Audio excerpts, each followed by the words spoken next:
All right, last box.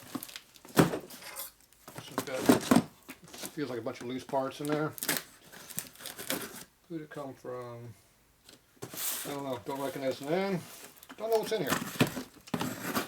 Find out. Oh, okay. Ooh, those are nasty looking. Look at those. Rocker arm bushings. Somewhere I got a box like this. If I have to move, I can't find it, so I'm down to 2 bushings. So these go in your rocker arms. So these ones got a little surface rust on them. So this is old Dixie inventory. This is split bushing, which is the kind I like.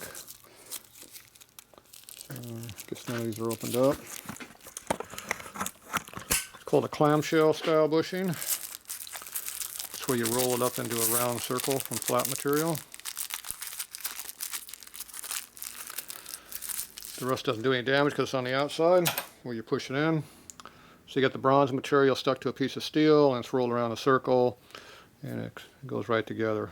Goes seam right there. And when you got an oil hole. And when you push them in the rocker arm itself, it squeezes it real tight and it doesn't come out. So then you just hone it to fit. I don't ream them, I hone them. A lot better hole. Ream relieves chatter marks and a lot of taper and other issues. Mainly a lot of chatter marks. Honing doesn't do that. Honing is a pretty good straight hole. If you got a good hone, it leaves a nice straight hole. If you got a crappy hone, it leaves a shitty job. So let me see if I can find me a rocker arm so you can see what they look like. Let's see here. Here's a twin cam rocker or M8 rocker arm. Just got these in. So these look like they have the same bushing as they've been using since 1957. So there you go. Looks like the same part. Imagine that. Harley not making any changes to anything. It's hard to believe. Yeah, there you go. Same size. So in 1957 came out in a Sportster motor, Ironhead Sportster, and they ran it all the way to the end. So every model after that used the same bushing, including M8. So there you go. Harley never makes any changes. So now the way you hone these accurately is, where's the shaft at? Now this being really wide between the shafts, between the bushings, it's hard to keep everything straight and true, so a straight shaft like that will not have a misalignment when it goes through it. So what I did is I made a hone. I don't have that problem with. So see that big long hone sticking up there, that mandrel? That's how you eliminate these problems. So this here is 2 long mandrels welded together to make a very long mandrel. This is a truing sleeve that makes it true. So you can see where I welded together right here. I welded 2 of these together. And the original number right here is what I used from, that's the original number right there, if you can read it. And those are 2 long stone, excuse me, those are 2 long stones. Damn, throat.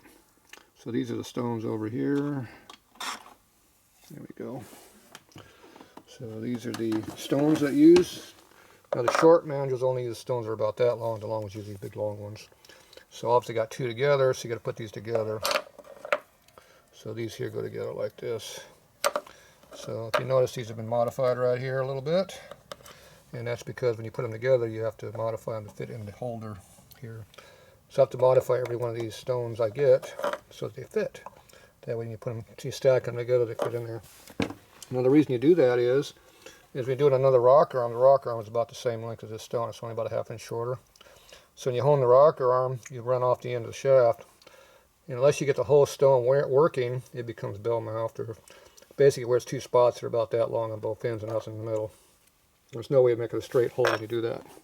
So when you got a nice long rocker arm, especially these which are double length, the stone goes here. I go all the way down to here on the stone to here, and this bushing needs to overlap to keep that hole straight. See how it just barely overlaps that same spot?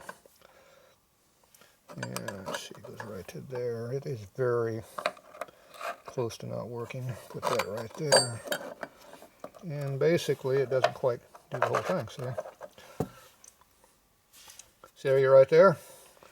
That's where it's not overlapping. Well, actually, this bushing is actually about that wide. The bushing's gonna let me do it. Yeah, see, it looks like it's only about 1/8 of an inch of overlap. So you got to make sure you stroke it across that whole surface to keep the stone straight and true. So in something that long, it's going to be hard to do because that's not easy to keep that little. A lot of times you overstroke it a little bit, doesn't hurt anything, but try not to do that. And you can stroke it all the way to the edge, and that'll clean it up more. So on something like this, you'll probably have to overstroke it, which means you go off the end of the stone over here and come back onto it. But that's how you keep your holes straight and true in a very fine, smooth finish. Because the finish in here, if you bore them, you get a halfway decent finish. If you ream them, you get a very bad finish. So these ones here, it looks like that's a honing mark in there, a crosshatch pattern. So I'm guessing these are honed. But if you look at the light, see how it has those vertical lines going in there? That usually leaves you the impression it's not exactly a straight hole. That's what reamers do, they leave vertical chatter marks in there. If I actually honed this hole, I would see exactly how bad it is. You'd be shocked at how bad new ones look when you hone them. So, but anyway, that's what these are. That's how these bushings work. And I replace them every time because you cannot tell a bad bushing from a good bushing. They wore in kind of a screwing action, and if they get clearance in them, it sounds like you got loose valves. So you got that tick, tick, tick noise. A lot of times it's right here in these bushings. It's not side to side like everybody thinks. It's the whole arm, when it starts to rotate, shifts one way over, and then when it shifts, it makes that noise. So I always replace them. So this is a box of about 400 in there, I think.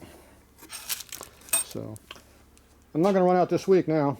That should hold me for a few years, or until I find my other box. Hazard of moving. I lose parts I can't find. Very, very common around here.